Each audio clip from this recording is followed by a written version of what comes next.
As mesas são redondas que elas simulam uma reunião de um trabalho. Porque o que eles fazem aqui, a criança, o jovem, adolescente, qual é o trabalho deles, não é? Quando eles perguntam qual é o seu trabalho numa ficha, não é estudante? Né? A gente põe diretor, põe sei lá o quê, e ele põe estudante. Qual é a sua profissão? Eu sou estudante. É uma profissão. E ela tem que ser levada como tal, né? Sim. Então, ali, a profissão deles é estudar, ok? Então, já é um trabalho de grupo. Então, eles já estão lá, um ajuda o outro, existe a comunicação, um vê a carinha do outro, um interage com o outro. Essa é a grande intenção já da nossa sala de aula. E ela é toda tecnológica. Nós já estamos aí na tecnologia. Aqui não tem caderno e não tem livro também. O caderno existe de português, precisa desenvolver, evidentemente, a escrita. Não sei até quando, mas por enquanto tem. E matemática, que o raciocínio... Fazer um cálculo, né? Os cálculos são melhores no caderno. Os demais não existe. É tudo tecnologia. Tudo dentro... Eles têm um laptop, que tudo tá tudo lá, dentro da nuvem, dentro da plataforma. E os conteúdos são nós mesmos que fazemos. Não dá para ser conteúdo diferente. Não podemos pegar um livro, nosso conteúdo é diferente daquilo que está no livro, né? Então, nós mesmos que fazemos. Eu acho assim, resumindo tudo, o que é o futuro? De novo, é a gente desenvolver esse menino, né, como pessoa, como ser humano, boa pessoa, bom ser humano, com todos os valores, trilhar o caminho profissional dele, olhar tudo que é importante ele saber para viver uma vida feliz.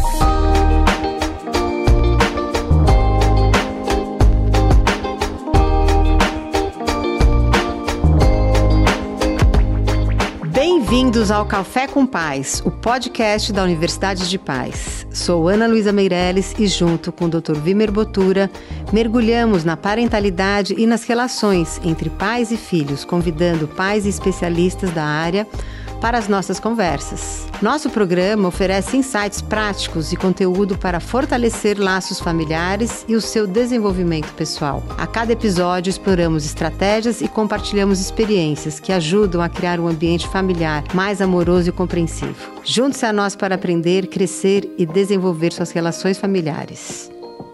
A escola do futuro hoje? Muito se fala que as escolas continuam como se fosse no século XVIII. A sala de aula continua a mesma, um formato muito expositivo. E os jovens e empresas, as relações continuam as mesmas? Estamos aqui com a professora Odete e Léo Lopes. Professora Maria Odete Perrone Lopes, diretora pedagógica do Instituto JIF. Mãe da Giovana, Daniele e Mário. Vó de Rafaela, Maria Eduarda, Theo, Guilherme, Gabriela e Manuela. Educadora, 52 anos. Professor Léo Lopes, gerente de projetos da Escola da Família. Pai de João e Chico. 27 anos vivendo a educação. Bem-vindos a mais um episódio do Café com Pais. Eu sou Ana Luísa Meirelles, mãe de 2, empresária e orientadora parental. E aqui com o Dr. Vimer, pai, avô, psiquiatra e psicoterapeuta. Somos fundadores da Universidade de Pais. Reunimos conteúdo e especialistas para levar o conhecimento e leveza para pais, educadores e profissionais, com cursos, palestras e atendimento para você e para empresas. Se você é novo aqui, já se inscreva no canal. Professora Odete e Léo, vamos falar o que é essa escola do futuro hoje? Como que vocês têm percebido e o que é esse diferencial? O que será que é tão diferente, que é necessário hoje e que talvez não era no passado? Muito bem, posso começar? Sim. Primeiro, muito obrigada pelo convite, é um prazer estar aqui falando com vocês. Eu acho que é um momento sempre muito interessante a gente conversar com os pais. Para responder essa sua pergunta, você vai me dar licença, eu vou ler uma frase que eu acho que o senhor conhece, que diz assim: as crianças de hoje adoram luxo, têm maus modos, desprezo pela autoridade, mostram desrespeito pelos mais velhos e adoram conversar em vez de trabalhar. As crianças são agora tiranos e não os servos de suas famílias. Sabe quem escreveu isso? O senhor deve saber. Aristóteles, por aí. Sócrates. Eu tenho uma há 2.500 anos atrás. Eu tenho uma frase do Aristóteles também, mas é a mesma coisa, é a mesma ideia. É a mesma ideia. Para a gente ver que, na verdade, adolescente é adolescente, criança é criança, desde 2.500 anos atrás. Que foi a primeira coisa que você viu, para ver que era, né, vamos saber. Que eles têm reverência, que eles são assim. Porém, o que muda? Nós estamos igual? Não. O que muda, eu acho, que foram os arredores disso tudo. Né? Quando o Sócrates escreveu isso, não tinha internet, não tinha televisão, não tinha rádio. Essas coisas vieram aglomerando, desenvolvendo ou não os nossos jovens. Essas é que são as coisas que eu acho que o diferenciam dos 2.500 anos atrás, de quando Sócrates escreveu. E aí eu acho que toda esta mudança, o que será o futuro? Né? Foi essa a pergunta que você fez. O que será o futuro? O futuro, eu acho que a gente não pode prever, mas a gente pode ajudar a construir. Né? Esse futuro, as crianças vão continuar sendo assim, mas eu acho que a gente tem que ter um outro tipo de formação, um outro tipo de conversa, outras coisas mais modernas do mundo de hoje para poder desenvolvê-los melhor. Eu acho que o futuro é mais ou menos isso. Vamos lá, Léo. Fala aí, depois eu completo aqui meu pensamento.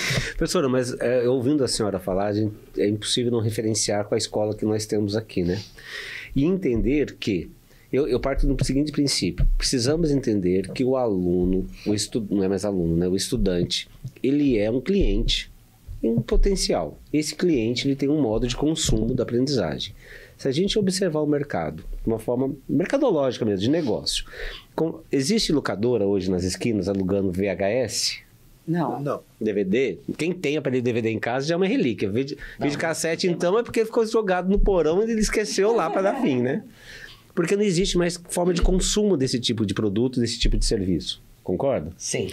Pronto. Se o modo de consumir ele está mudando, o modo de aprendizagem também está mudando. Exatamente. Porque a forma com a qual eu me relaciono com os saberes são diversos. Hoje a gente tem na palma da mão um universo de informação, não de conhecimento, de informação. As escolas precisam pensar como tratar essa informação para que ela se transforme em conhecimento. Eu acho que esse é o grande desafio da escola. Desafio. E aí... Só completando, que agora, vindo aonde a gente vivencia aqui, professora, o aluno só conseguirá transformar essa informação em conhecimento se fizer sentido e significado para ele. Porque ele tem um senso crítico, que a geração alfa já vem plenamente nisso, a geração anterior já vinha vivenciando isso, que é a possibilidade de exercer o meu direito de fala, de me posicionar, de senso crítico mais apurado, porém precisa ainda da figura da autoridade que faça essa condução.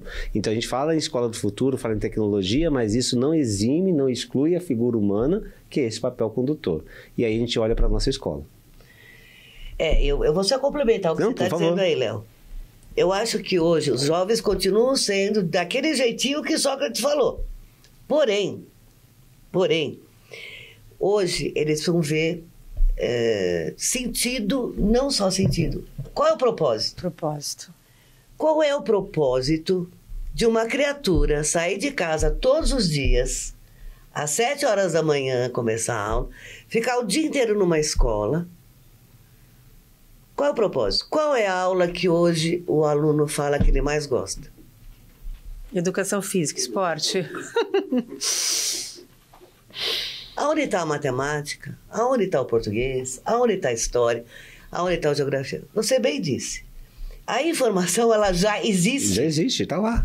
Está posta. Que tal a gente, em vez de tanta informação, que o Brasil, eu acho, né, doutor, que é o país que mais tem informação de escola. Como é que a gente fala isso? Quantidade de universidades, por exemplo. Não, eu estou falando não só o que se aprende. Sim, o nosso conteúdo... Muito conteudista. Sim. O nosso conteúdo, ele é absurdo. Amplo. Um volume. Exatamente. É muito grande. Eu estava vendo hoje, por acaso saiu o que se estuda para fazer o Enem. Quais são os conteúdos para o Enem. Que a gente nem se preocupa com isso. Porém, muita gente se preocupa. É uma coisa assim, biologia. É a mitocôndria, é a divisão celular, é meiose, é mitose, Hoje, século XXI, com os mesmos alunos, porém, com tanta informação que eles têm, qual é o propósito que eles veem isso? Eu tenho certeza que muitos alunos perguntam para o professor, né, Raquel? Com certeza. Para que eu estou aprendendo Não, isso? mas com certeza. Eu perguntava... A gente também perguntava. E o professor sabe? E os professores sabiam responder? Ou sabem responder? Ah, vai ser muito importante. Um dia você vai entender. Cadê o propósito disso? E, professora, a senhora que é da área de matemática, tem dois autores... De biologia também. Também, né? Tem dois autores, é o Imenes e Lelis, que eu me lembro que quando eu trabalhava no sistema de ensino, falávamos sobre a formatação do conteúdo, que era propósito de matemática para as crianças. Ele dizia o seguinte, que certas fórmulas deveriam sair definitivamente do currículo, porque o argumento que se tem é, mas se ele quiser ser engenheiro, ele vai precisar saber dessa fórmula. Era essa fala dele. Aí tem propósito. Aí você tem 35 alunos na sala. Quantos querem ser engenheiro? Aí os outros 34 se leem aprendendo fórmula. Pois é, mas aí tem uma coisa importante. Muitas vezes é importante ensinar o raciocínio matemático, mas que é diferente. da fórmula decoreba. Eu acho que hoje, o que a escola tem que se preocupar hoje? No desenvolvimento de habilidades e competências. Né? Então ele tem que saber escrever bem, ler bem. Interpretar, né? Interpretar bem. Principalmente. Raciocinar rapidamente. Né? Ter um raciocínio rápido, que tenha começo, meio e fim, construído, né? Que tenha as habilidades da geografia, da história, precisa ter.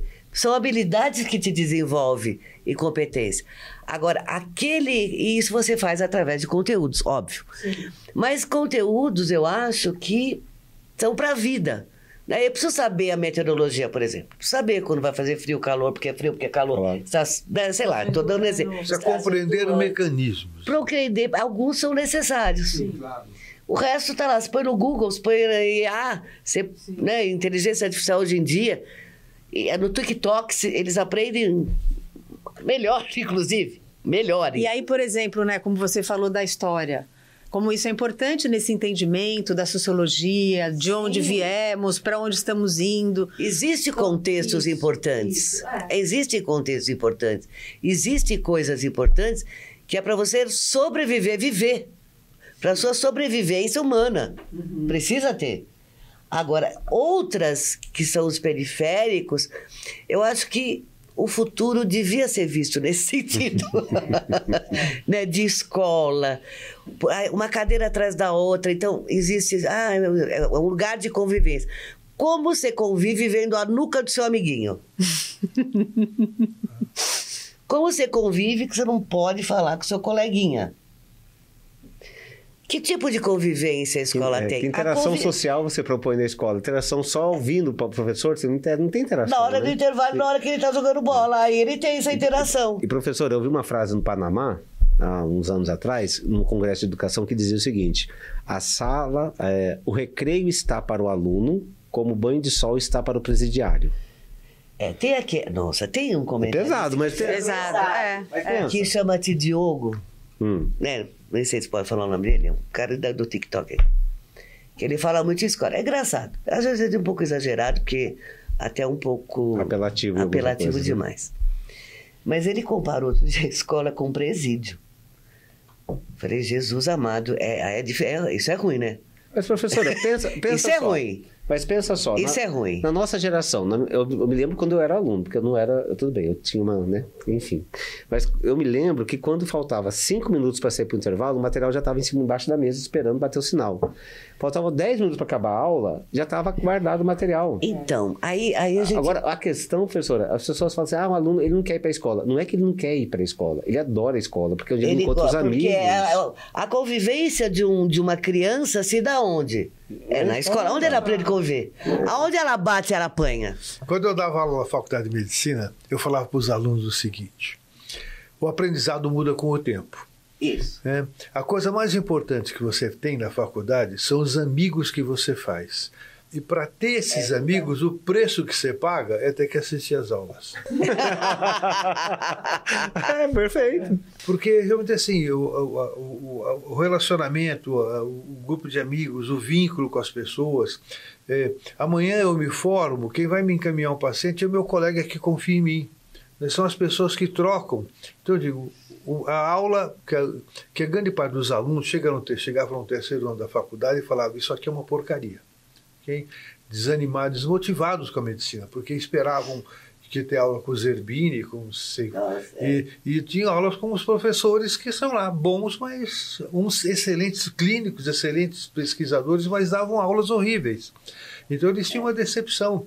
E aí nós tínhamos que resgatar a motivação deles para entender o processo de aprendizado. E aí eu falava isso. A melhor coisa que vocês têm aqui são os amigos que vocês fazem. A aula é o preço que você paga. É verdade. O pior é que é verdade. Mas você sabe, toda vez que a gente fala de escola, todo mundo sabe disso que a gente está falando. Não é segredo para ninguém. Eu acho que todas as pessoas discutem a educação nesse sentido. Que ela precisa crescer. Aí eu pergunto, e aí me pergunte, e acho que a gente tem um pouco da resposta. Então, quando que vai ser mudado isso? Quem vai mudar isso? Vai começar com quem, né? Vai começar com quem? Né? Porque se eu concordo, doutor, concorda, todo mundo sabe que a escola tem ela não tá legal, vai, para não dizer outra coisa. Não tá bom. Muda o MEC, põe coisa, tira coisa, agora é o novo ensino médio, o velho ensino médio, muda isso, muda aquilo. E agora? Tem uma frase clássica que é assim, mudar para não mudar. Isso. Então eles mudam para não mudar. Pois é. Esse é um fato, né? Isso é importante. Agora, de qualquer forma, assim, vamos explorar um pouco da tua experiência. Você esteve na Estônia e na Finlândia recentemente para conhecer o ensino lá. Não só eu, já estive no Japão, já estive na... Bom, sim, mas você fala isso, mas é o seguinte, e esses países têm um IDEB altíssimo nas provas, como chama aquela prova? O PISA. O PISA, altíssimos, né? E a sociedade cresceu, no ponto de vista de humanidade, muito. Me fala um pouco dessa experiência e como você está aplicando isso aqui. Aqui na Escola Germinari. Então, primeiro, nesses países, vamos começar com o que é da escola. Vai. O que é a escola? É conteúdo. Todo mundo tem que pensar no que dá, o que vai dar, que vai cair não sei aonde. Bom, primeiro que lá não tem essa preocupação. O que eles aprendem é da vida. Tanto que na Estônia, aluno do ensino médio, eles têm aula de culinária. Eles têm aula de tomar conta da casa, de lavar prato, de arrumar cama, de varrer o chão. Eles têm estas aulas. Eu posso fazer uma comparação um pouco com aqui? Pode. Lá. Conteúdo. Lá dá-se o conteúdo que são importantes, que são para a vida mesmo, desenvolve alguma coisa. Porque para a universidade, que é o sonho de todo mundo, né? Eles já vão através daquilo que eles fizeram durante o ensino fundamental e médio. Aí nem prova muito tem. Esses países, eles não têm prova. Os alunos pensam para onde vão. Aqui, conteúdo, nós também fizemos isso. Né? A gente tem um conteúdo, evidentemente. Para cumprir a BNCC, para cumprir o que é a necessário. BNCC. Mas o que nos complementa aqui é aquilo que dá propósito para os nossos alunos. Né? Então, eu estou aprendendo uma geografia que eu vou precisar... É geografia, mas que eu vou precisar... Para quando eu estiver no meu ambiente de trabalho, eu saber aonde eu vou dar um exemplo assim, onde eu posso montar uma planta de abate de boi. Sim. Sei lá. Né? Eu preciso... Então, existem coisas que realmente elas têm sentido. Esse é uma coisa. Nós ensinamos aqui... Nós temos aqui um desenvolvimento de valores altíssimo, que é o que eles falam muito. A primeira coisa que eles falam na Estônia, quando você vai visitar uma escola, é quais são os valores que tem que existir. Aqui nós temos 7 valores, que eles têm que ser realmente introjetado, aprendido, vivido, vivenciado. assim, tem que estar na veia, né, Léo? Isso aí. Tem que estar na veia esses valores. Isso a gente vê muito na Estônia. Você entra em qualquer escola, primeira coisa, quais são os nossos valores? Eles trabalham através dos valores. E nós aqui estamos fazendo isso cada vez mais. Que outro exemplo eu posso dar de na Estônia tem um negócio interessante. Primeiro, tecnologia lá é muito forte. Eles são o primeiro país da Europa em tecnologia educacional. Nós temos muita tecnologia aqui. A nossa escola ela é tecnológica, né? Quem conhece sabe, ela é tudo tecnológica. Então, nós desenvolvemos um programa de IA também para nos ajudar nos valores dentro da tecnologia. Então, são coisas que a gente vai aprendendo no mundo e vai adaptando, né? O que mais que eu posso dizer? Lá, os alunos... na Finlândia, né, doutor? Que a Finlândia tem um negócio bem legal, né? O aluno, quando faz 18 anos, ele é obrigado a sair de casa. Não é que eu quero, o pai quer. E ele tem que sair e se virar sozinho. E ele faz... A escola técnica lá é muito forte... Então, ele já vai para o campo de trabalho, já vai trabalhar, ele já vai viver a vida dele, já vai cozinhar para ele, é para ele. Aí, como a mãe brasileira é um porre, né, doutor? Mãe brasileira é terrível. Conheci uma brasileira lá, que o filho dela estava fazendo 18 anos exatamente naquele ano. E eu, como sou brasileira, sou mãe, sou avó, também sei que sou um porre nesse aspecto. Falei, o que você vai fazer? Seu filho com 18 anos. Ela disse, olha, sabe o que eu fiz? Eu aluguei uma casa, 3 casas do meu lado. Porque assim, juro, é verdade, não é mentira não. Porque assim eu posso tomar conta dele. Ele falou, mas a gente é terrível, né? A gente não dá asas a essas crianças, pelo amor de Deus. Né? Então o que vale muito desses lugares que a gente vai, né, doutor? É ver como eles veem a educação, que é uma forma tão bonita, tão diferente. É a educação para a pessoa crescer, ser independente. Para essa autonomia. Aqui, infelizmente, as pessoas saem da universidade, quase todas, e elas não têm condições de exercer a profissão que estudaram na faculdade. Não tem, doutor. Eles vão aprender depois. Aprender depois ou fora. Porque o conteúdo é demasiado. Não aprende o que precisa. E aí tem uma pesquisa, né, doutor? Que as empresas, elas estão com muita dificuldade de contratar mão de obra, né? Por 2 razões. Primeiro que eles querem que a pessoa saiba. Quem está no ensino médio e quer trabalhar não sabe. E quem está na faculdade também não. Então já fica lá uma coisa esquisita. E a faculdade não tem ligação absolutamente nenhuma com nenhuma instituição de ensino. Seja ensino médio, seja faculdade. Eles não se conversam. Né? A escola não chega a se fazer... Ô, empresário, senhor. Sim. O que o senhor está precisando que eu ensine? E o empresário também não chega na escola e fala, ô, escola, por favor, ensina... Estou precisando de profissionais capacitados com essa ou essa aquela especialização. E muito mais que isso. Como esse seu aluno vai, quando ele estiver na minha empresa, se comportar? Uhum. Eu estava lendo uma outra pesquisa que diz que o comportamento dessas pessoas hoje em dia é bem complicado. Comportamento mesmo. Eu também tenho ouvido isso. Comportamento de verdade. Que é outra coisa que quem ensina comportamento? Quem dá disciplina mesmo são os pais. Família primeiro. Família em primeiríssimo lugar. Que depois nós podemos falar disso, né? Vamos. E a escola. Uhum. São os dois que ensinam isso. Né? Para que ele seja melhor no seu emprego, onde ele vai trabalhar. E está tendo muita dificuldade disso. E isso, nesses países que a gente vai, ele é forte. É muito forte essa parte de como ensiná-los. E aqui a gente faz muito isso. E eu imagino que tem muito isso, essa base forte da família, dessa relação, desse suporte.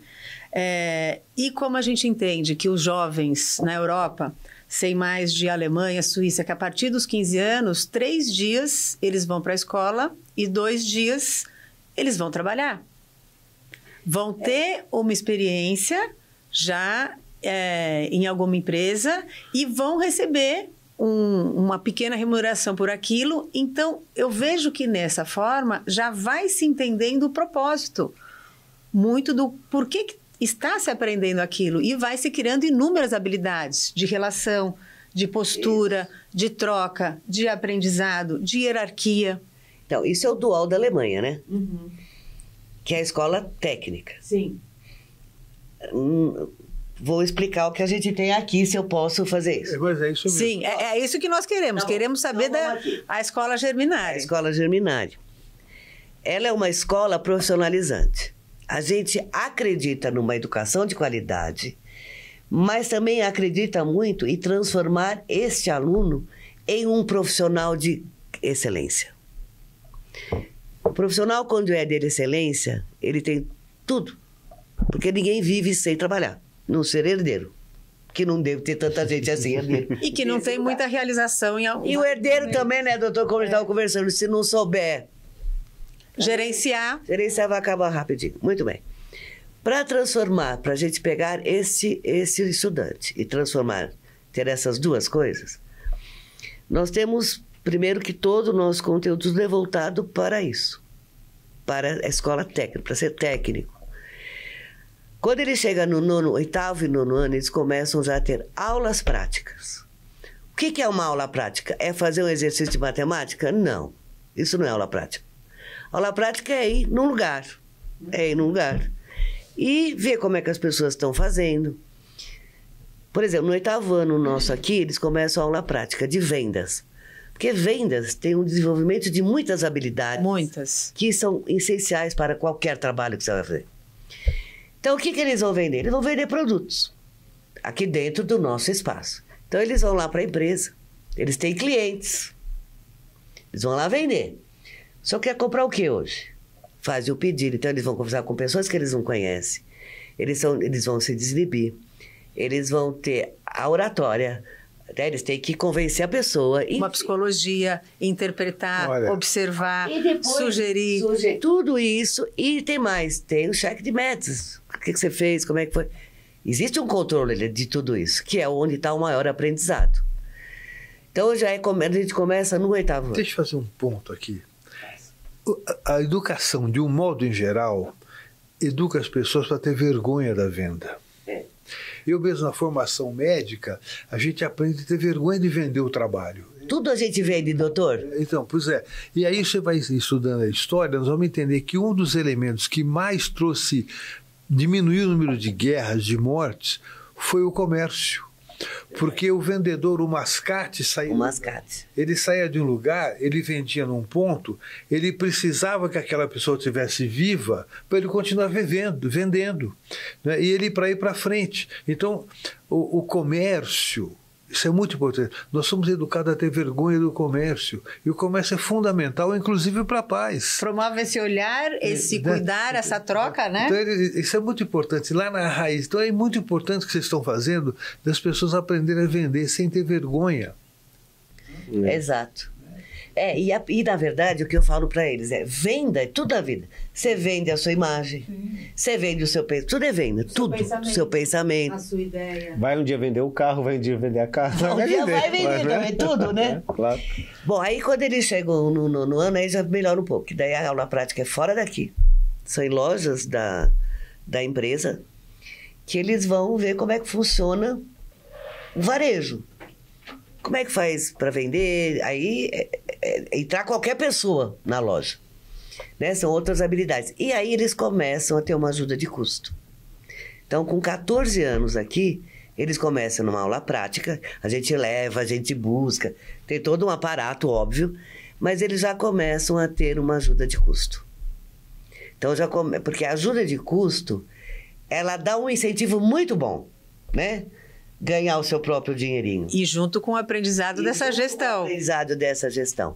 E daí para frente, é claro, nós temos vários passos que daí são estágios, já são mais elevados. Tudo isso tem ajuda de custo e vou dizer, é uma ajuda de custo boa. Que eles conseguem, muitos nossos alunos aqui, quando estão na primeira e segunda série, que é um valor mais alto, eles conseguem ser, inclusive, muitos arrimo de família. Que ele já consegue ter uma entrada de dinheiro, que já é, vamos chamar de salário, que não deixa de ser, até muitos aqui maiores do que o próprio pai. E já consegue até mudar muito a vida deles, da família e assim da própria comunidade, né?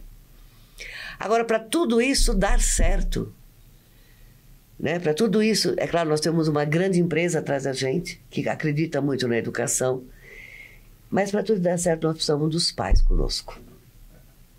Se os pais não estiverem conosco, como é um café com pais, se os pais não acreditarem naquilo que os filhos estão fazendo, se os pais não acreditarem na escola onde eles estão, não dá certo nada.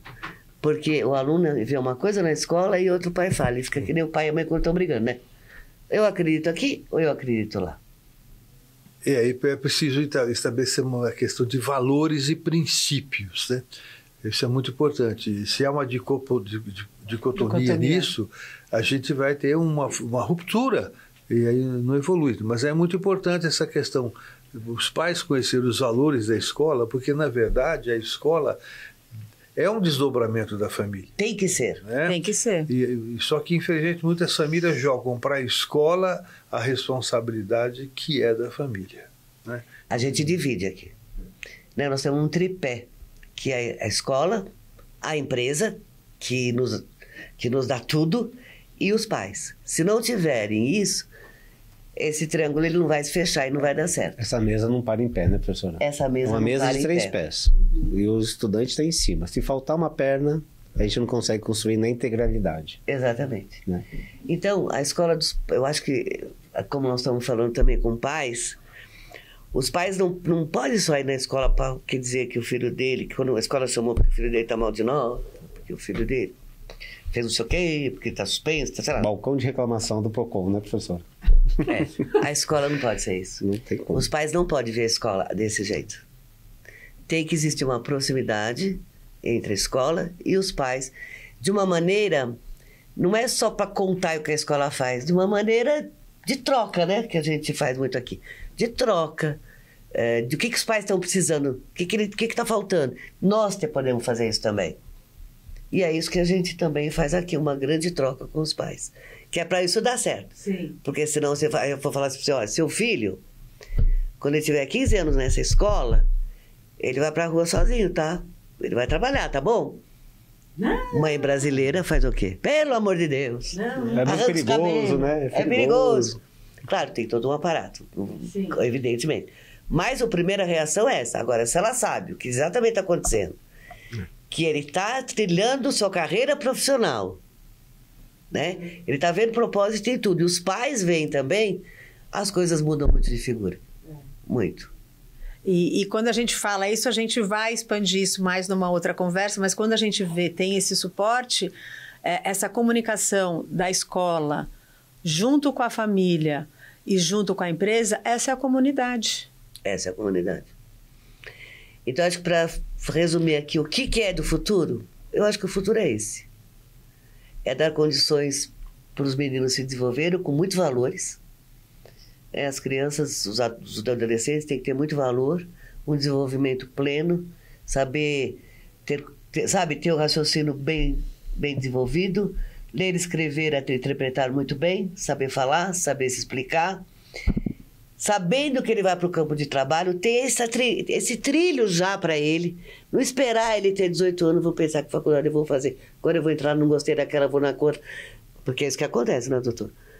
Eu fiz um ano, não gostei, não, agora eu vou para outra, também não gostei, não sei do que se trata. Porque nessa trajetória da prática, né, ele já está identificando, olha, vendas, eu me viro, mas acho que não é o meu ponto forte. Eu gosto de pessoas, então eu vou para o RH. Então, tudo isso já vai trazendo esse propósito, essa identificação, esse autoconhecimento, né? Todo esse processo. E eu ia falar também, acho que um pouco do que a gente viu também, das salas de aulas, que são um ambiente diferente. Ele já é propício para uma empregabilidade, vamos dizer assim, para o mercado de trabalho. As mesas são redondas, que elas simulam uma reunião de um trabalho. Porque o que eles fazem aqui, a criança, o jovem, o adolescente, qual é o trabalho deles, não é? Quando eles perguntam qual é o seu trabalho numa ficha, não é estudante? Né? A gente põe diretor, põe sei lá o quê, e ele põe estudante. Qual é a sua profissão? Eu sou estudante. É uma profissão. E ela tem que ser levada como tal, né? Sim. Então, ali, a profissão deles é estudar, ok? Então, já é um trabalho de grupo. Então, eles já estão lá, um ajuda o outro, existe a comunicação, um vê a carinha do outro, um interage com o outro. Essa é a grande intenção já das nossas salas de aula. E ela é toda tecnológica. Nós já estamos aí na tecnologia. Aqui não tem caderno e não tem livro também. O caderno existe de português, precisa desenvolver, evidentemente, a escrita. Não sei até quando, mas por enquanto tem. E matemática, que o raciocínio... Fazer um cálculo, né? Os cálculos são melhores no caderno. Os demais não existe. É tudo tecnologia. Tudo dentro... Eles têm um laptop, que tudo tá tudo lá, dentro da nuvem, dentro da plataforma. E os conteúdos são nós mesmos que fazemos. Não dá para ser conteúdo diferente. Não podemos pegar um livro, nosso conteúdo é diferente daquilo que está no livro, né? Então, nós mesmos que fazemos. Eu acho assim, resumindo tudo, o que é o futuro? De novo, é a gente desenvolver esse menino, né, como pessoa, como ser humano, boa pessoa, bom ser humano, com todos os valores, trilhar o caminho profissional dele, olhar tudo que é importante ele saber para viver uma vida feliz. Acho que este é o nosso caminho. Nós estamos passando num momento que se fala muito em aumento de problemas de saúde mental, né? E, na verdade, eu tenho refletido sobre isso e acho que um dos fatores que geram o aumento dos transtornos mentais é exatamente a quebra de valores. É a quebra de valores. Falamos sobre isso, inclusive, a quebra de posicionamento. Sabe que o que tudo pode perde limites, perde valor. O limite aqui não perde no sentido direção. de autoridade, né? Mas assim, as pessoas começam a se sentir confusas, ansiosas, porque qualquer coisa pode, né? Ao mesmo tempo, não pode fazer não pode falar um monte de coisa. Exatamente, esse paradoxo, né? Mas o fato em si então assim, há uma perda de valores que o que nos conduz, o que nos faz levar a uma frustração eventualmente, é exatamente valores e princípios, né? E eu entendo que nesse aspecto também a escola mostra isso fortemente como um fio condutor da carreira da pessoa, né? É o nosso fio condutor real. E isso dá sentido à vida, dá sentido, então diminui a ansiedade, diminui o transtorno mental, na verdade. Mas você sabe, doutor, eu não sou médica, né? Mas sou educadora há 52 anos. Então a gente vê muita coisa. Mas eu acho assim, você falou de falta de limites. E é uma grande, eu concordo assim plenamente. E além de falta de limites, eu acho que a criança, ela é criança, ela tem que ter alguém que fala assim, não. Ou sim. Essa figura está desaparecendo. Isso aí está desaparecendo. E ela quer. Eu quero. Natureza. Eu quero. Não, você não pode... Não, quero. E tem. Eu quero sentar aqui na mesa. O senhor deve lembrar que o seu pai, como o meu, era o que escolhia primeiro se ele queria comer o pé do frango ou a coxa do frango. Era assim, não era assim? Era assim. E a gente, sim senhor, e comia o pé se fosse o caso. Não era assim? Mais ou menos assim. Agora o que a gente faz? Querido, eu faço com meus netos, estou estragando meus netos, mas com meus filhos eu não fazia. Meu querido, o que você quer comer? Tem arroz, vamos lá, arroz, feijão, carne e verdura. Eu quero ovo, não é assim? Então vamos pro ovo. Vamos fazer um ovinho. Vamos fazer um ovinho. A criança hoje manda. Ela não obedece, ela manda. Quem obedece são os pais. Uma vez eu estava dando uma palestra numa empresa, e isso faz tempo já, e a pessoa falou assim, minha mãe tinha um método muito bom de fazer eu comer. Ele era o José. Como que é? Ela falou assim, José, vem comer, senão o Tonho come tudo. Quem era o Tonho? O irmão dele. O irmão dele. Tá certo. Vem comer. Não tinha essa questão de não querer comer. Não né? querer. Mas não, eu estou dando um exemplo assim. Mas hoje não é assim? Eu quero. E os pais, tá bom. Então, dá muito trabalho educar. Pois é, mas é que eu digo a você vê que uma coisa importante, nós vivemos um momento da sociedade em que tem muita reticência e tem pouca frase com ponto final. É isso aí. Né? As pessoas precisam aprender, porque o ponto final significa compromisso. Eu não gosto, eu não quero, não é bom, vai ser assim. Então os pais precisam aprender a falar com ponto final. E tudo é na reticência. Na reticência você dá o direito ao outro da resposta que ele quiser. Muito interessante. Né? Então eu observo muito isso. Nós precisamos trabalhar nas pessoas o ponto final, né? Que é compromisso. Léo, vamos levar isso para nossa próxima família. Não é? Eu gostei. Amei isso aí. Gostei. Vamos levar. E eu imagino assim que nesse alinhamento, quer dizer, a postura da escola de ter esses valores claros, e isso é acompanhado, e isso é compartilhado com a família. E isso é seguido. Para você ver o quanto importantes são os valores aqui, para o aluno fazer a matrícula no ano seguinte, para continuar, ele precisa ter duas coisas. Média em todas as disciplinas e estar bem com esses valores.